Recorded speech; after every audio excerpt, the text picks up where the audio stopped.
안녕하세요. 저는 70대 초반의 여성으로 아들 셋을 두고 있어요. 아들 셋을 모두 출가시켰으니 며느리도 셋이죠. 저는 젊은 시절 남편을 잃고 혼자 힘으로 아들 셋을 키웠어요. 처음에는 먹고 사는 일에 바빴죠.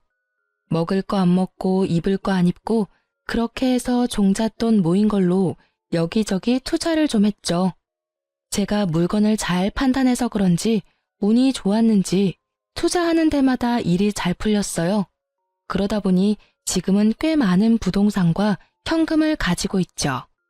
같은 환경에서 키웠지만 아들들은 지금 형편이 모두 다르답니다.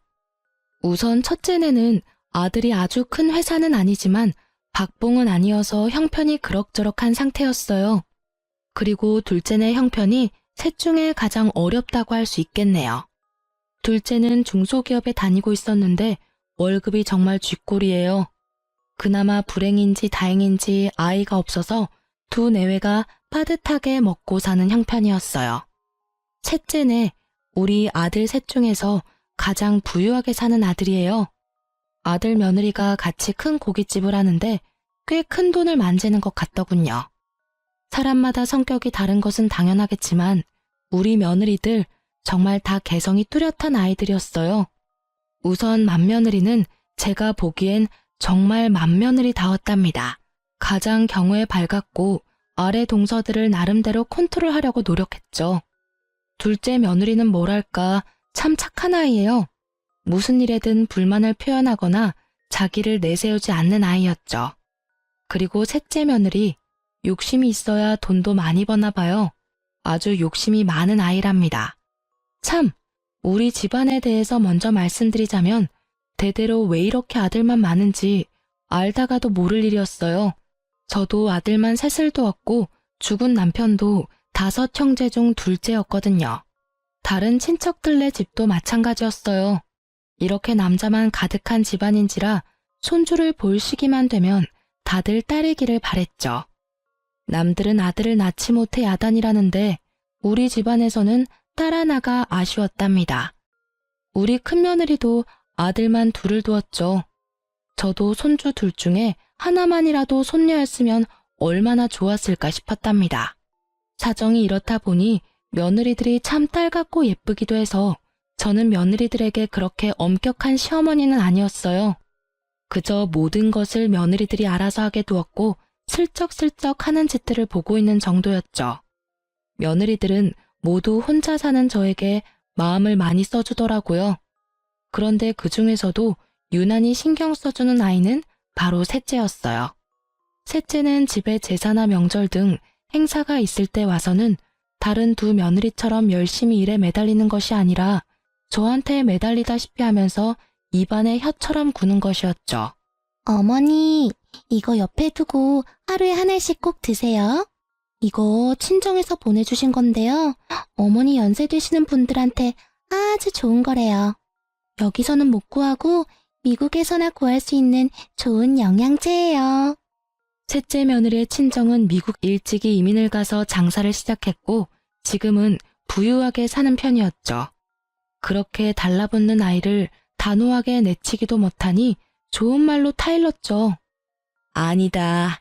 지금 네 동서들은 지금 나가서 일하느라고 정신이 없지 않니?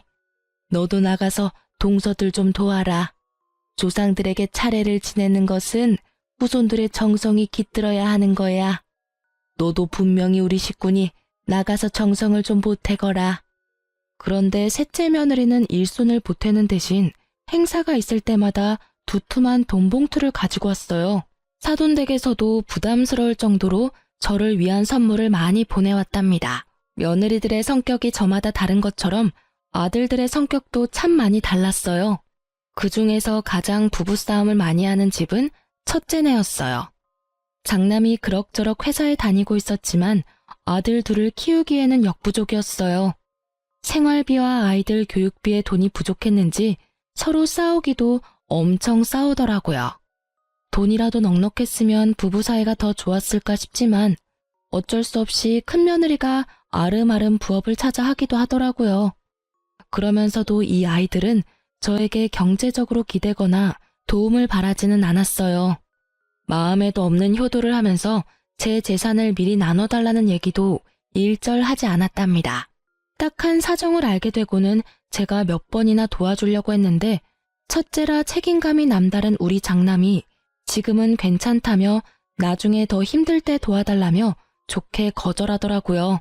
첫째 애들은 많이 다투는 소리가 들리지만 반대로 둘째네는 아직 아이가 없어서 그런지 부부싸움도 한 번 안 하고 둘이 알콩달콩한 결혼 생활을 즐기더라고요.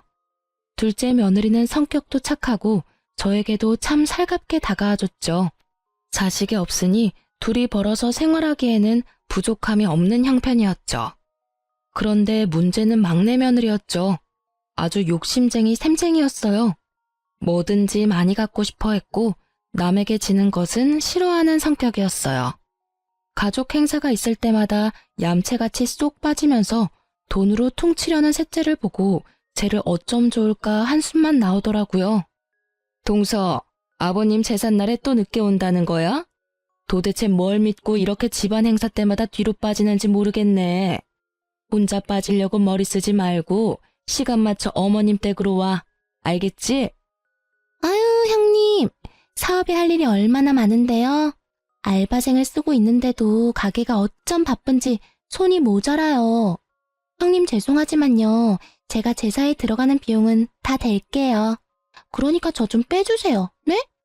그럼 다음에 또 연락드릴게요, 형님. 큰며느리가 며칠 앞으로 다가온 남편의 제사 문제를 의논하러 집에 왔다가 막내 며느리와 하는 통화 소리를 엿듣게 되었죠.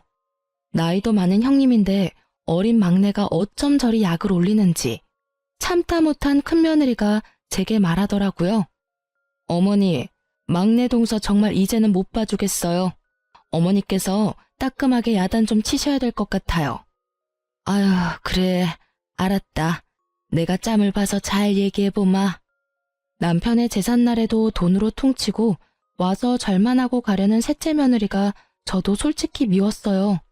그래서 제가 직접 막내 며느리에게 전화를 걸었지만 다급한 목소리로 너무 바빠서 전화통화가 힘들다며 얼른 끊더군요. 형님, 여기 있던 김치통들 못 보셨어요? 분명히 여기 놔뒀는데 감쪽같이 없어졌어요. 아니, 김치통에 발이 달린 것도 아니고 이게 도대체 어떻게 된 거야? 그러고 나서 둘째 며느리가 근처에서 돈봉투 하나를 발견했다죠.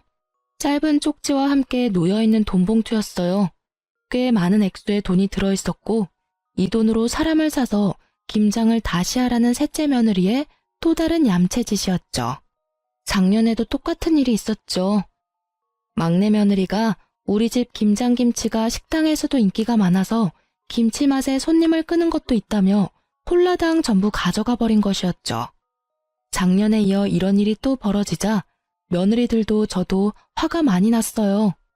드디어 큰 며느리가 당장 시댁에 안 오면 가게로 찾아가서 큰 소리 낼지도 모른다고 말하며 막내를 집으로 불러들이는데 성공했어요. 그리고 막내를 야단치더군요. 이봐, 동서. 집안에서 벌어지는 행사는 돈으로 하는 게 아니라 사람이 하는 거야. 동서는 왜 사사건건 돈이면 뭐든지 다 된다고 생각하는 거지? 김장 담그느라 우리가 얼마나 고생했는데 그걸 홀라당 가져가 버리고. 돈봉투 말도 안 하고 숨겨놓으면 우리가 좋아할 줄 알았어? 남들이 정성 들여 담근 걸 동서가 무슨 권리로 가져가? 입이 있으면 말이라도 해봐. 막내면 더 사근사근 애살 있게 도와줘도 모자랄 판에 형님들이 고생하고 있는 거 뻔히 보이면서 입 꾹 닫고 모른 척 한다는 게 말이 돼? 아유, 형님. 화난 이유는 알겠는데 사람 사서 김장해봤는데 여기 이 집에서 담근 맛이 안 나잖아요. 식당에 김치 때문에 오는 손님들도 많거든요. 그러니까 제 사정 좀 봐주세요. 네? 옆에서 듣던 저도 기가 다 막히더라고요. 정말 그냥 넘어가기가 힘들었어요. 예, 셋째야. 김장 같이 담그는 거 한 해 두 해 된 일도 아니고 그 김치 맛을 원하면 네가 직접 와서 배울 생각을 해야지. 우리가 식구들은 많지만 다 모일 시간이 그렇게 많지 않잖니. 다 같이 모여서 사는 얘기도 하고 천천히 김치도 담그자는 얘기다. 그런데 막내만 보란 듯이 툭 빠지면 시작하기도 전에 사기가 떨어지지 않니? 네 형님 말 잘 새겨 듣고 다음부턴 김장도 직접 와서 배우고 가거라. 알겠니? 셋째는 이런 제 말에도 비용은 얼마든지 넉넉하게 될 테니 식당에서 쓸 김치까지 우리더러 담가달라는 것이었죠. 그러고는 한다는 이야기가 사람을 움직이는 것은 결국 돈이라나요? 제가 세상 일이 그렇게 돈으로만 굴러가지 않는다고 그 생각을 버리지 않으면 언젠가 발등을 찌를 수 있다고 타일렀어요. 둘째도 셋째를 야단치면서 앞으로 이런 짓을 또 한다면 동서들 사이에서 따돌림을 당할 것이라고 경고했죠. 그랬더니 셋째가 코웃음을 치더군요. 그런데 이런 며느리들끼리의 다툼이 아들들에게도 말거리가 되었나 봐요. 우리 집 사람하고 근재수 씨는 제사다 차례다 해서 그때마다 며칠씩 고생을 하는데 왜 막내 재수 씨는 그때마다 안 보이니? 똑같은 며느리인데 왜 두 사람은 죽어라 고생하고 한 사람은 보이지도 않느냔 말이다. 오죽하면 이런 말이 내 귀에까지 들어오더라. 돈 봉투 놓고 사라지거나 엄마 옆에나 딱 붙어서 아부하는 거 이제 하지 말라고. 네가 재수 씨한테 잘 말해. 그러게 말이다. 너희 지난번 설에도 집에 돈만 보내고 둘이 스키장 간 거 내가 다 안다. 우리가 비록 너처럼 많이 벌지는 못해도 집안 행사 때 쓸 돈은 낼 수 있어. 그 돈 없어서 집안 행사 못 치르지 않는다. 돈만 보내는 게 얼마나 예의 없는 짓인데 재수 씨 때문에 우리 기분이 어떻겠냐? 우리도 빠지고 싶고 놀고 싶지만 집안 행사니까 참고 하는 거야. 막내야, 어린 건 알겠지만 너도 한 집안의 가장이니까 네가 먼저 솔선수범하고 책임감 있게 행동해야 돼. 그래야 재수 씨도 보고 배우지. 아니, 제 와이프가 뭘 그리 잘못했다고 다들 왕따를 시켜요? 그렇게 그런 게 억울하면 형들도 돈 버세요. 돈 벌어서 힘들지 않게 살면 되는 거죠. 그냥 일 안 하는 것도 아니고 충분히 행사 비용 될 만한 돈은 내놓고 빠지는 거잖아요. 저희도 억울한 부분이 분명 있다고요. 각자의 사정이 있는 거잖아요. 고깃집으로 장사 잘 되는 게 얼마나 힘든 건지 아세요, 다들? 하루라도 장사 안 하면 주변 상권에 밀리기 일쑤라고요. 물 들어올 때 노져야 되는데 지금이 물 들어올 때라 절대 빠질 수 없어요. 저흰 형님들과는 다르게 하루하루가 바쁘다고요. 위에 아들 둘도 셋째 아들의 이런 말에 어이가 없는 모양이더군요. 저 역시 평상시에 아이들의 다툼에 그다지 끼어드는 편이 아니었고 셋째 아들에게 제 생각을 이야기해봤자 별 소용이 없겠다는 생각에 그냥 듣고만 있었어요. 그리고 답답해서 잠시 현관문 밖으로 나갔다가 앞집 손녀딸을 보게 되었죠. 명절날이나 다른 행사 때 우리 집은 그야말로 난장판이었어요. 어릴 땐 뛰어다니느라 아랫집에서 시끄럽다고 찾아온 적도 여러 번이었고 이젠 머리가 좀 컸다고 다들 의견 하나 굽히지 못하고 싸우는 모습을 보니 가슴이 답답하더라고요. 이런 형편에 얌전하고 고분고분 인사하는 앞집 손녀딸을 보니 진심으로 앞집이 부럽더군요. 제가 다시 집 안으로 들어와서 아들 셋의 약간 싸늘해진 분위기를 돌릴 겸해서 지나가는 말로 한마디 했죠. 아이고, 그나저나 앞집 손녀딸을 보니 인형 같더라. 우리 집엔 어떻게 이렇게 시커먼 사내들만 있는지 모르겠다. 손녀딸 하나만 볼 수 있다면 더 이상 바랄 게 없을 텐데. 아휴. 갑자기 조용해지더라고요. 제가 가볍게 내뱉은 말이었지만 아들들에겐 가벼운 말이 아니었나 봐요. 며느리들이 모두 젊기에 아직 얼마든지 더 손주를 볼 수 있는 상황이었거든요. 제 가벼운 말을 가지고 아들 셋이 각자 안 사람들에게 무슨 소리를 했는지 돈 버는 재미에 아이 낳는 것도 미루고 있던 셋째가 드디어 아이를 가지려고 노력한다는 소식이 들렸어요. 일단 반가웠어요. 둘 다 젊으니 피임을 그만두고 나서 바로 아이가 생겼다더군요. 그런데 이상하게도 아들 둘을 낳고 한동안 아이가 없었던 첫째네까지 생뚱맞게 아이를 가졌다는 이야기가 들렸어요. 갑자기 손주복이 터지는구나 싶었지만 둘 다 아들일 것 같아서 마음이 불안하긴 했답니다. 그리고 이 와중에 혼자만 아이를 갖지 못한 둘째네가 마음에 걸렸죠. 둘째야, 아직 젊으니까 마음 조급하게 먹지 말아라. 갑자기 웬 손주들이 한꺼번에 둘이 생기려는지 모르겠구나. 네가 신경이 쓰일 것 같아 하는 말이야. 아니에요, 어머니. 그건 사람 힘으로 되는 일이 아니잖아요. 다 하늘이 점지해야 되는 일이죠. 저 아무렇지도 않아요. 걱정해 주셔서 감사해요. 그렇게 첫째와 셋째가 동시에 임신하자 둘째가 신경 쓰이면서도 기쁜 것은 어쩔 수 없었죠. 특히 돈 버는 일에만 신경을 쓰면서 아이 낳는 일을 피하고 있었던 막내네가 아이를 가졌다는 것이 정말 의외였어요. 식당이 한참 잘 되고 있었거든요. 막내의 성격으로 보아 쉽사리 그런 결정을 내릴 애가 아닌데 곰곰이 생각을 해보았어요. 첫째네는 이미 아이를 그만 낳을 것이라고 했었고 위에 아이 둘은 이미 초등학교 2, 3학년이었어요. 셋째가 너무 터울이 컸죠. 그런데 갑자기 이렇게 경쟁하듯이 아이가 생기니 어리둥절할 밖에요. 마음에 집히는 것이 있었죠. 제가 얼마 전에 아들들 앞에서 가볍게 내뱉은 말이 머릿속을 지나갔죠. 특히 돈 버는 일에 재미를 붙여서 집안 행사 때도 절만 하고 사라지는 셋째가 갑자기 바깥 일을 줄이면서 아이를 가진 이유가 짐작이 되었어요. 제가 그저 지나가면서 한 말을 손녀딸을 낳아주면 가진 걸 다 주겠다는 말이거나 대부분의 재산을 주겠다는 말로 받아들인 것이 틀림없었죠. 그래도 설명이 안 되는 건 첫째네였어요. 평상시에 크게 욕심을 부리지 않은 아이들이었거든요. 그러나 견물생심이라고 평상시에 욕심을 부리지 않았지만 재산을 준다는 말에 욕심이 동했던 것이 틀림없었어요. 첫째네, 특히 큰 며느리, 너도 별 수 없구나 싶었답니다. 하지만 속으로만 짐작을 하고 아이들에게 내색을 하지는 않았어요. 재산 때문에 손녀를 낳아 효도를 하려는 자식들이 한심했지만 일단 임신 중인 아이들에게 나쁜 소리를 하고 싶지는 않았죠. 나중에 아이를 낳으면 한마디씩 해줄 생각이었어요. 그리고 저는 제가 살아있는 동안에 제 재산을 미리 증여해줄 생각은 없었답니다.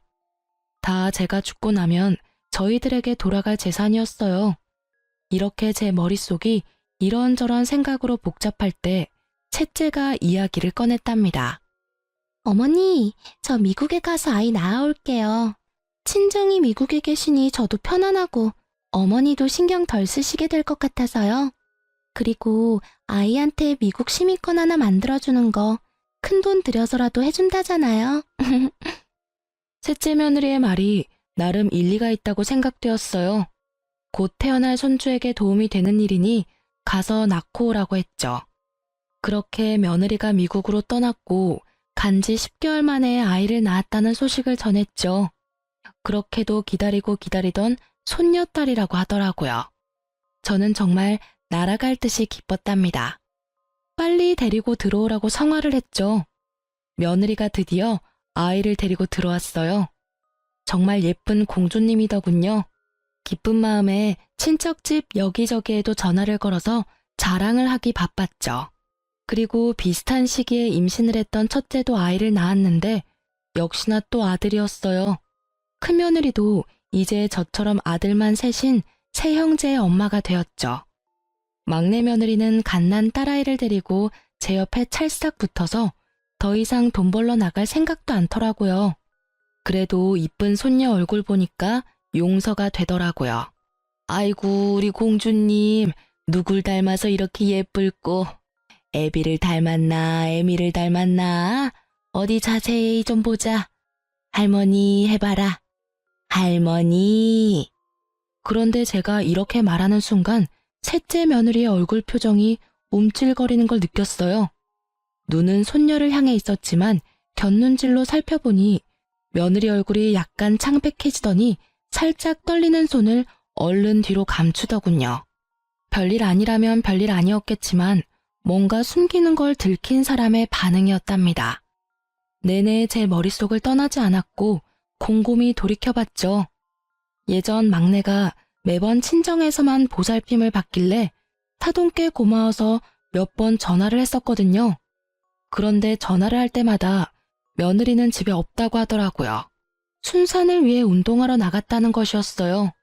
그리고 제 느낌인지는 모르지만 사돈댁에서는 제 전화를 받는 게 어딘가 불편한 것 같더라고요. 피하는 느낌도 들었지만 그때는 그저 사돈이라는 관계가 어려운 관계니 자주 통화하기 불편해서 그런가 보다 했었죠. 지금 생각하니 사돈의 그 불편하다는 기색도 도가 지나친 것 같았어요. 며칠을 이런저런 생각으로 끙끙 앓고 있다가 가만히만 있어서는 안 되겠다는 생각이 들더군요. 뭔가 이상하다는 생각이 머릿속을 떠나지 않았기에 경찰에 오래 계시다가 퇴임한 제 친정의 사촌 오라버니에게 믿을 만한 곳을 하나 소개받았죠. 우선 며느리의 행적을 캐기로 결정하면서도 제가 며느리의 표정을 잘못 읽은 것이 아닐까, 괜한 일을 하는 것이 아닐까 하는 생각이 저를 착잡하게 만들었어요. 소개받은 곳에서는 우선 아이와 아들의 친자 검사를 의뢰하겠다고 하더군요. TV에서 본 것이지만 요즘은 머리카락, 하다못해 쓰던 칫솔이라도 가져다 주면 친자 관계 검사를 해준다는 것은 들어서 알고 있었어요. 그래서 며느리가 아이를 데리고 왔을 때 아이의 머리카락을 몰래 모아두었죠. 그리고 아들의 머리카락도 어렵게 모았답니다. 그렇게 해서 친자 검사가 진행되었고 결과는 충격적이었어요. 손녀가 우리 아들의 친자 관계가 아니라는 것이었죠. 우선 며느리의 불륜을 의심할 수밖에 없었답니다. 저는 충격에 며칠 동안 식음을 전폐하다가 우선 며느리를 불러 직접 물어봐야겠다고 생각했죠. 아무것도 모르는 막내 내외가 아이를 안고 집으로 들어서더군요. 그런 셋째 앞에 제가 그 검사의 결과지를 내밀었죠. 막내 며느리의 얼굴이 파랗게 질리면서 서 있을 힘도 없는지 그대로 주저앉아 버렸죠. 도대체 왜 이런 일을 저지른 거냐? 막내 너, 솔직히 물어보거라. 저 아이가 네가 밖에서 딴짓을 해서 낳은 아이가 맞느냔 말이야. 아들, 너 왜 놀라지 않는 거니? 설마 너도 알고 있는 사실이니? 빨리 말해보거라. 우리 핏줄도 아닌 아이를 왜 네가 키워주려 했냐는 말이다. 어머니, 저 다른 남자 만난 적 없어요. 그 점에선 저 결백해요. 어머니, 그것만은 믿어주세요. 그러면서 털어놓는 며느리의 얘기를 듣고는 더욱 놀라고 말았어요. 이 일을 계획하고 실천에 옮기도록 한 것이 다른 사람이 아닌 아들이라는 것이었죠. 사실을 따져 물었어요. 아들이 아무 말 없이 바닥을 보고 있더군요. 그리고 흥신소에서는 또 새로운 소식을 알려왔어요. 며느리가 임신을 하고 출산을 하기까지 미국에 있었다는 것이 거짓이었다죠. 그 기간 동안에 며느리의 출입국 기록이 없다는 것이었어요. 귀신에 홀린 것 같다는 생각이 들더군요. 여기까지 듣자 눈앞이 캄캄해지면서 다리에 힘이 다 풀렸어요. 그러니까 임신하지도 않은 아이를 임신했다고 했고 당연히 국내에서 출산을 할 수가 없으니 원정 출산을 하겠다고 한 거였어요. 막내 며느리가 국내 어딘가에 아주 교묘하게 숨어버리고 10개월이 지나기를 기다리면서 그 사이에 아이의 입양을 추진한 것이었죠. 그러니까 결국 셋째가 손녀딸이라고 데려온 아이는 입양하라는 결론이었어요. 결국 제가 지나가면서 한 말을 가지고 저희들끼리 오해를 해서 빚어진 참담한 효도 경쟁의 결과였죠. 그러고 보니 비슷한 시기에 맏며느리가 위에 두 아이와 터울도 있는데 갑자기 또 아이를 가졌다는 것도 이상했죠. 과연 우연의 일치일까요? 맏며느리를 우선 불러서 물어보았죠. 저희는 이제 아이를 그만 낳으려고 애들 아빠가 단산 수술을 했었어요. 그런데 갑자기 아이가 생겼어요, 어머니. 이상하긴 했지만 이미 생긴 아이를 어떻게 하겠어요? 이 말도 듣기에 따라서는 며느리가 딴짓을 했구나 싶기도 한 말이었어요. 하지만 이 말을 전혀 아무렇지도 않게 하는 큰며느리에게서 한치의 의심도 느낄 수가 없었죠. 그래서 소개받은 사람들에게 큰아들 내외에 대해서도 조사를 부탁했어요. 그런데 흥신소 사람들은 큰아들과 며느리 둘 다 일상에서 전혀 벗어나지 않고 있다더군요. 저는 이번에 큰아들을 따로 불렀어요. 큰아들은 이 우연과 관련이 있을 것 같았거든요. 엄마, 그게 있잖아요. 제가 집사람하고 상의 없이 단산 수술을 한 것을 풀어버렸어요. 그래도 아들이나 딸이나 반반 가능성은 있는 거잖아요. 그래서 50% 확률에 기대본 거예요, 엄마. 잘못했어요. 엄마, 제가 진짜 잘못했어요. 이 말을 듣고 저는 정말 큰아들이 한심해서 한숨이 저절로 나왔답니다. 아이는 부부가 합의해서 낳는 거지 어떻게 한쪽이 일방적으로 아이를 갖게 한다더냐. 막내만큼 나쁜 방법을 쓴 것은 아니지만 너도 결국은 똑같구나. 상속될 재산을 바라고 내가 원하는 것을 해주려 한 거였어. 셋째가 욕심이 많다는 것은 알았지만 믿었던 네가 그럴 줄은 정말 몰랐구나. 큰아들이 고개를 떨구고 눈물까지 떨구더군요. 본인의 잘못을 인정하는 것으로 보였죠. 몇 번을 더 제게 잘못했다고 빌더군요. 그런데 큰애네 집에서 그 이후에 난리가 벌어졌다죠. 큰며느리가 짐을 싸서 갓난아이만 두고 친정으로 가버렸다는 것이었어요. 어떻게 나하고 의논도 없이 풀어버려요? 자식 하나 키우는 게 화분 하나 들여놓는 것 같이 생각되는 모양인데 어디 당신 혼자 아이들 한번 키워봐요. 나는 이제 모르겠으니까. 지금 처지가 그냥 그렇고 그래서 답답한 마음에 그랬어. 엄마한테도 말했지만 아들, 딸 확률은 반반이잖아. 그래서 그 확률에 좀 기대 본 거였다고. 제발 이러지 말고 집으로 가자. 응? 확률? 아이가 무슨 로또인 줄 알아요? 지금 우리 처지로 있는 아이 둘도 키우기 빠듯한 거 알잖아요. 가뜩이나 이제부터 돈이 많이 들어갈 시기인데 아이가 하나 더 생겼으니 당신이 알아서 해요. 아무튼 당신이 벌인 일이니까 알아서 책임지겠죠. 딸 키우는 것보다는 아들이 돈은 덜 들잖아. 그리고 낳아놓으면 어떻게든 자라기 마련이라고. 이 말 같지 않은 말에 드디어 베개가 날아들었다죠. 도저히 말도 못 알아듣고 사태의 본질을 알지 못하는 아들에게 며느리가 단단히 화가 난 것이었죠. 아들이 몇 번을 더 가서 싹싹 빌었고 결국 일주일 뒤에 며느리를 데리고 오는데 성공했어요. 아들 복이 터진 집안에 하나 더 생겼다고 크게 다를 것도 없어요. 당신이 쓸데없는 욕심을 부린 데에 너무 화가 나서 이대로 헤어져 버릴까 생각도 했지만 아이들 생각해서 그냥 넘기기로 했어요. 그 대신 회사 끝나면 밤에 나가서 대리운전이라도 뛰어요. 둘도 힘든데 셋을 키우려면 지금 이대로는 절대 안 돼요. 당신이 저지른 일이니 그렇게 해서라도 책임을 져요. 큰아들이 그렇게 하겠다고 넙죽 엎드렸다는 것이었어요. 큰며느리가 오해를 불러일으킬 만한 제 말에 아들이 견물생심의 욕심을 부렸다는 것을 이해했던 모양이더라고요.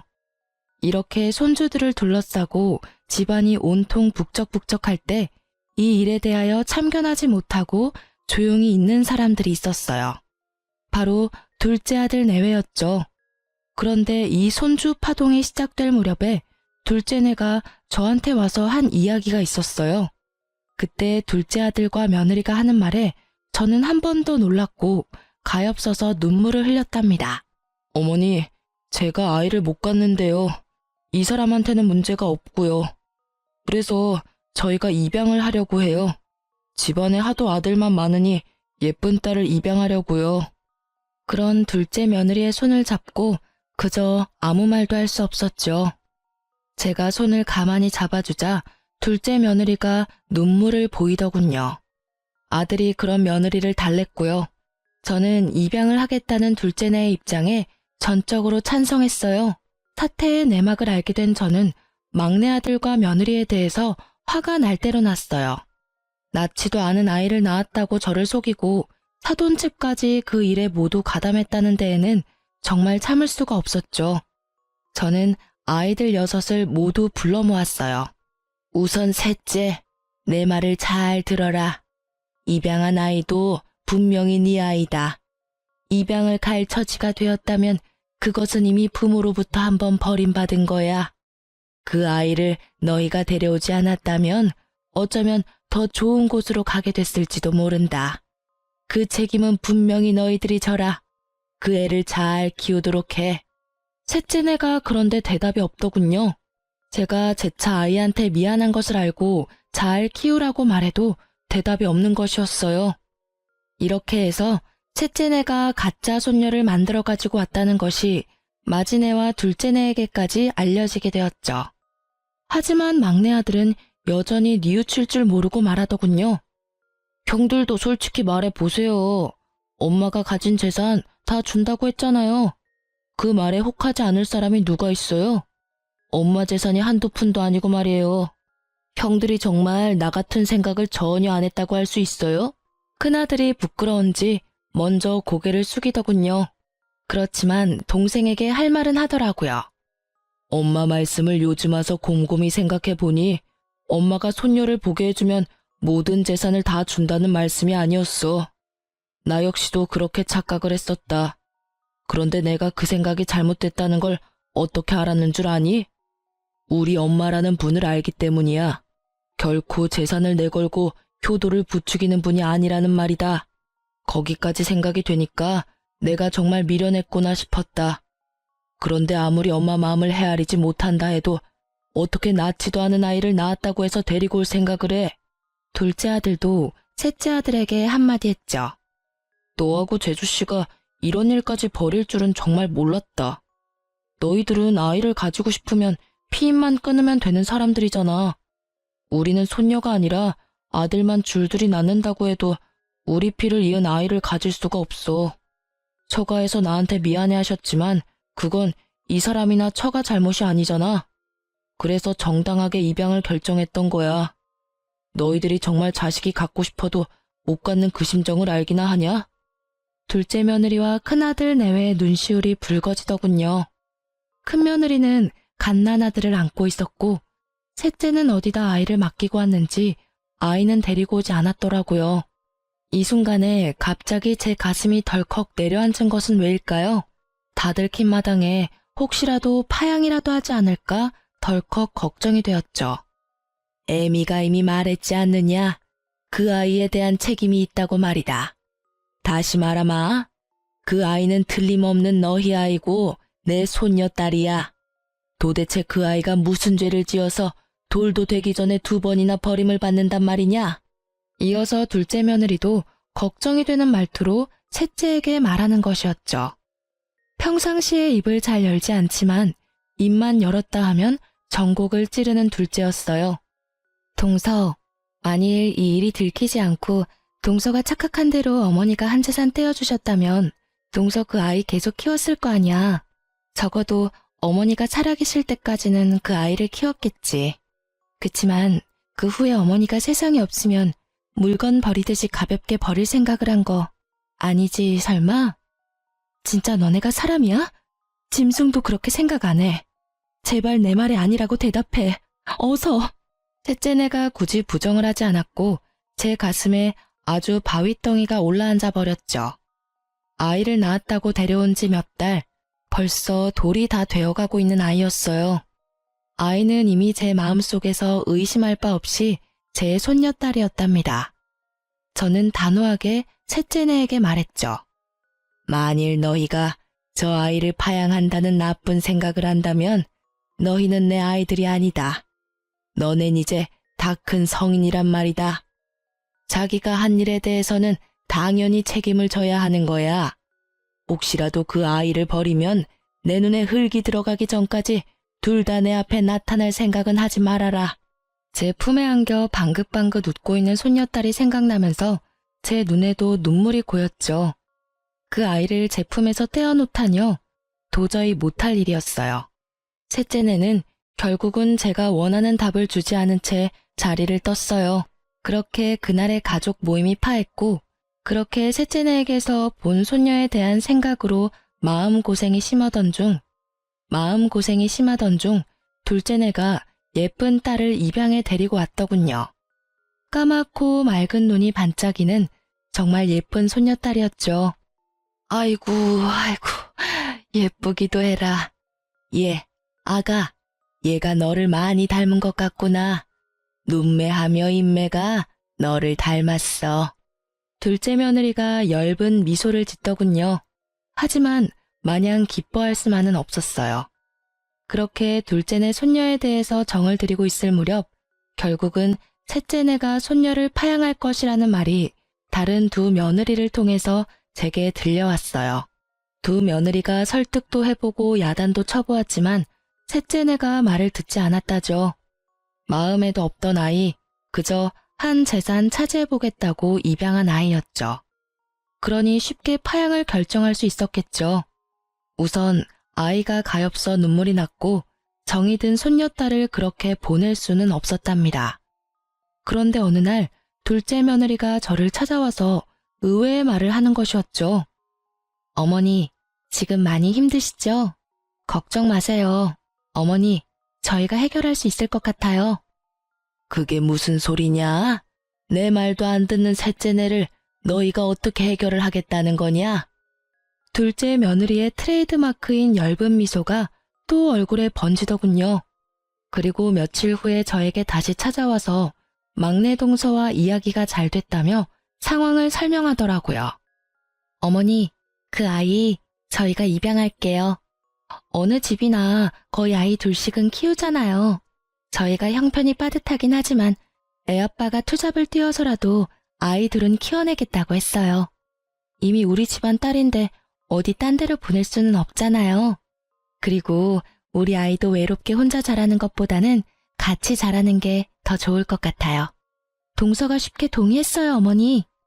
이 이야기를 듣고 저는 저도 모르게 둘째의 손을 따뜻하게 잡았어요. 밥이 입에 넘어가지 않았던 저는 정말 둘째의 따뜻한 마음 씀씀이가 기특하기 이를 데 없었답니다. 그러나 저는 둘째가 그 아이를 새로 입양하기보다는 여전히 셋째네가 그 아이를 버리지 않기를 더 바랬어요. 하지만 셋째네는 제 기대를 저버리고 말았죠. 네가 결국 못할 짓을 하는구나. 나는 너같이 비인간적인 아들을 낳은 적이 없어. 어릴 때 비록 어렵게 키우면서도 그렇게 가르친 적도 없고. 그건 자기 자식을 버리는 거하고 똑같은 거야. 그걸 도대체 모르겠다는 거냐? 지금 그 갓난쟁이를 바라보는 셋째 며느리의 눈빛은 어디 남의 집 아이를 잠시 데려와서 돌봐주는 것 같았어요. 혹시나 한 번 더 버려질까봐 급한 마음에 일단 제가 데려와서 돌보았고 곧 둘째네가 아이를 데리러 왔어요. 아이를 받아 조심스럽게 품에 안는데 둘째의 따스한 마음이 느껴졌답니다. 두 손녀딸을 나란히 뉘어놓고 바라보았죠. 하마터면 버려질 뻔했던 셋째네 아이가 다시 우리 집 아이가 된 것이 너무나 다행이었고 둘째네에 대한 고마움에 마음이 울컥하더군요. 너무나 기가 막히게도 아이를 낳을 수 없는 둘째에게 갑자기 아이가 둘씩이나 생긴 거였어요. 그것도 우리 집안에서 눈 씻고 찾아볼 애도 없는 예쁜 딸이 말이에요. 저는 경고한 대로 정말 셋째네를 집안에 들이지 않았어요. 막내가 철없이 저한테 전화를 해서 따지더군요.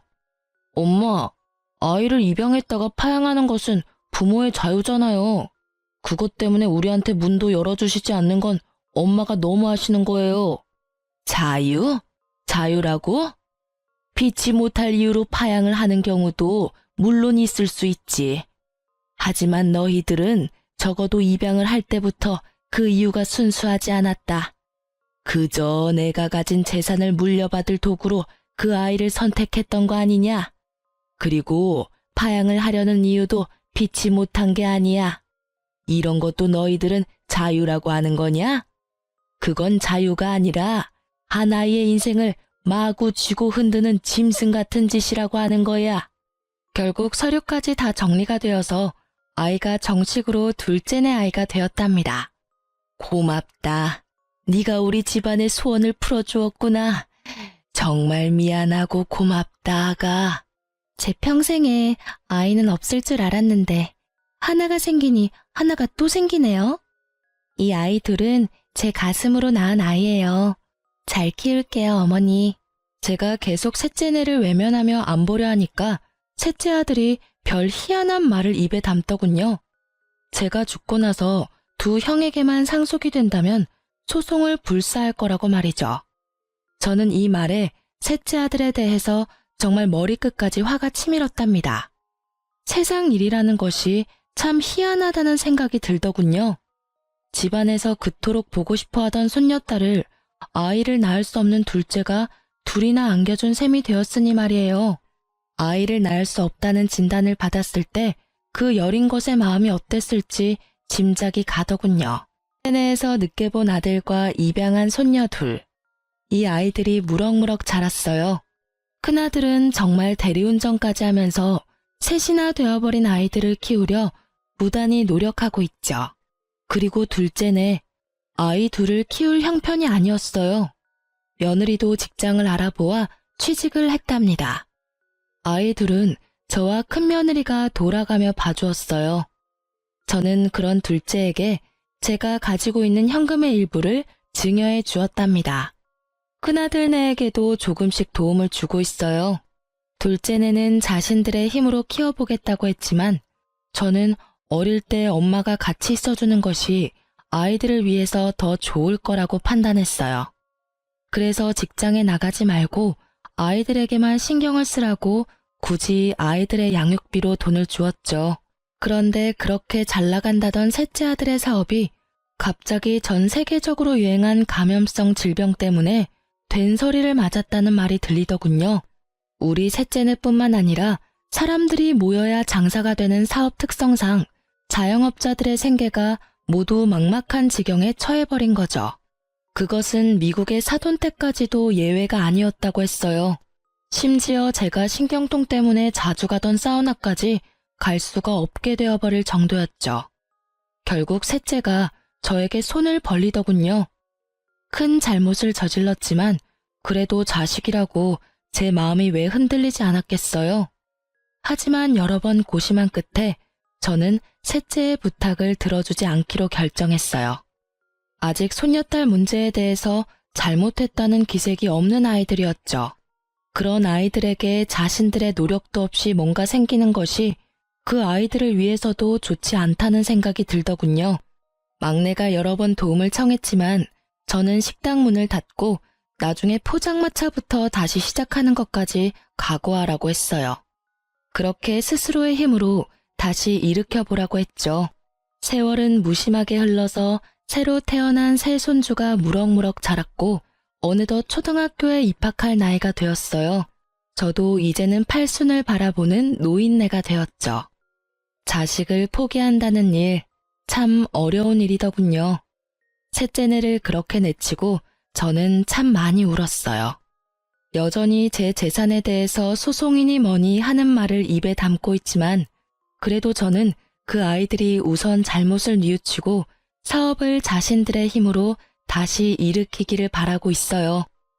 지금까지 제 아들 일이라 정말 창피하지만 가짜 손녀를 만들어서 원정 출산으로 꾸민 철없는 셋째 아들네 이야기를 들려드렸어요.